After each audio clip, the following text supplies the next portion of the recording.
সুনামগঞ্জ জেলার জামিয়া হাতিমিয়া দাখিল মাদ্রাসা। তো তাদের এই মাদ্রাসায় এই সিস্টেমটা দেখার জন্য আসলাম আজকে আর কি। তো এই সিস্টেমটা তাদের মেইন সমস্যা হচ্ছে তারা যে সিস্টেমটা এখানে ইনস্টলেশন করছে, করার পরে তারা প্রপারলি কিছুদিন হয়তো বা ভালোভাবে সার্ভিস পেয়েছে। এখন মেইন সমস্যা হচ্ছে এটা ভোল্টেজটা ড্রপ করে, কিছুক্ষণ চলে আবার দেখা যায় বিদ্যুৎ চলে গেলে অটোমেটিকলি অফ হয়ে যায়, কিন্তু অন হওয়ার কথা সেক্ষেত্রে হচ্ছিল অফ। তো সেজন্য আজকে চলে আসছি এই জামিয়া আতিমিয়া দাখিল মাদ্রাসা। আর এই সিস্টেমটা এখন যে কাজগুলো বাকি ছিল ওইগুলা করলাম, এখন আমরা আপাতত লোডে দিছি।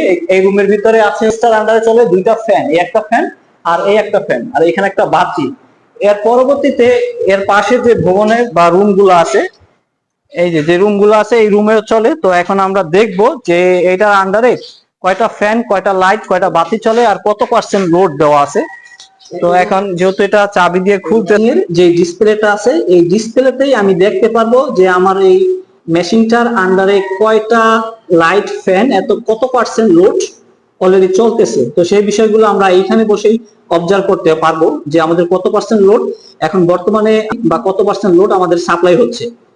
তো তাদের মেন সমস্যাই একটা, সেটা হচ্ছে ভোল্টেজটা ড্রপ করে। বিদ্যুৎটা চলে গেলে তো এই যে ইনভার্টারটা আছে সেই ইনভার্টারটা অটোমেটিকলি পাওয়ার সাপ্লাই দেওয়ার কথা, তাদের কমপ্লেনটা হচ্ছে যে কিছুক্ষণ পরে পাওয়ার সাপ্লাই দেয়। তো সেই জন্য চলে আসছি, তাদের এই সমস্যাটা ইনশাল্লাহ আজকে সমাধান করে দিলাম সাকসেসফুলি। ইনশাল্লাহ কাজটা খুব সুন্দরভাবে করতে সক্ষম হয়েছি।